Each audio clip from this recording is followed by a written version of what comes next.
Hello, my friends. Today's date is December the 30th, and this is a reading for you if this is your birth date, or if this is an anniversary or a special occasion date. It can be extended and played with into that realm, but primarily this is a birthday reading for your year to come. And this is a four-card pull, a general energy card of the year, a challenge you might face this year, an action you can take to stay in balance, and an outcome or synopsis card. So this is the first card, general energy or reflection card, a way to look at the year and possibly understand it on a deeper level. Anima Mundi is your card. And what is Anima Mundi but I think the sacred acceptance of all that is, everything that is presented to us, to you, is there comes a moment of sacred acceptance of everything with all its beauty and all its flaws, an understanding that everything is part of the cosmic one, and there is a wonder and an awe and an auspiciousness to that.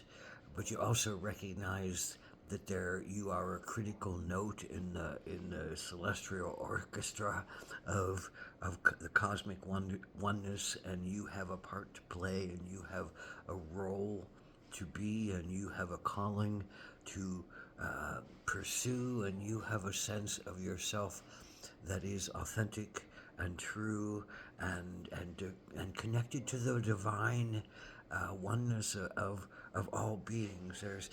It's just a sense of upliftment. It's a sense of connection, deep connection. It's a sense of all that is.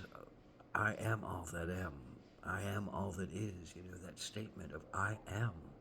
I am everything. I am everything in all its beauty and all its flaws.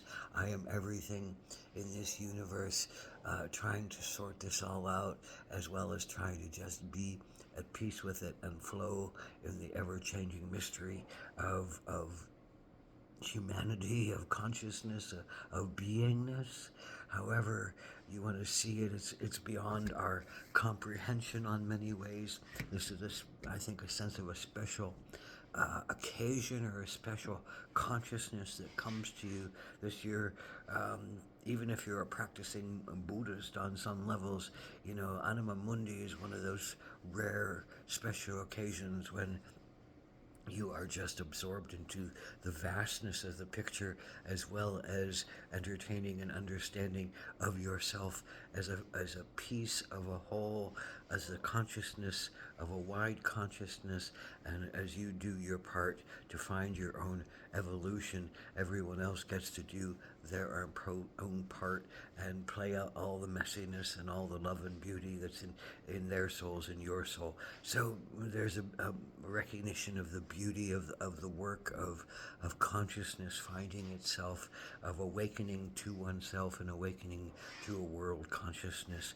So what is your particular challenge? It's the Eight of Cups, and what does that all mean for the Eight of Cups? Well, the Eight of Cups is generally a card that says there's great peace, there's great communion with others, there's great connection to the rhythms and the understandings of emotional peace within. Done a lot of healing work, done a lot of cleansing work, can sit in the quiet pools of reflection, can hear deeply into one's intuitions. You have done a lot to create emotional safety for yourself and others, and it's paying off in the eight, which is a sense of foundation building and community building and coming together with a great sense of ease and compassion and vulnerability and willingness to work through emotional insecurities, and recognizing that pays off for everyone around. So this is your challenge on some level to accept where you are at, accept what you are doing, feel maybe calm right now in the presence of something that might be upsetting you. So and forgetting some of the tools that you have and that you have garnered over the time. So your challenge is to remember your tools, remember your consciousness, remember the anima mundi. If you have ever found it before, but think about the concept that we are all doing this together. So um, someone else might be having some big impact on you right now that you need to look at and feel into and understand what it really means and on what levels it means something. Maybe on this, physical level it means a lot, but maybe on the bigger esoteric anima mundi, all is consciousness, we're all doing the work together. There's a place for you to come to some peace and a place for you to come to some sanity and some acceptance and some love. Even though you don't like something that's happening, there is a sense that you can love it for many reasons, just simply because it is what it is and it's part of what is and what is going on and what needs to happen. Everything needs to happen in this world at the same time for everyone to be finding their way and their truth. So, what we call to us is what we see, and what we cast as our negative spells are what are returned to us in order for us to do our healing work, because that's really kind of what this is all about. What loving spells are you putting out? What loving spells are you giving to yourself? And this is the action that you need to take. It's the weasel. And, weasels have a bad rap on some levels. Weasels have a powerful understanding on a lot of levels with the ability to have stealth. The ability to, in what is it, the Arabian Tales, where the weasel sneaks in and steals the precious jewel that someone has stolen from them or from their master, and the weasel goes in and hears everything that's going on and finds out the secret plots and finds the sacred jewel and brings back the information that is needed, as well as brings back the jewel that is needed back to its righteous place and its righteous owner. So what is this saying? There's an ability within you to just be watchful. And right now, this is a year where you might be called forth to really just be watchful and aware of what is going on around you.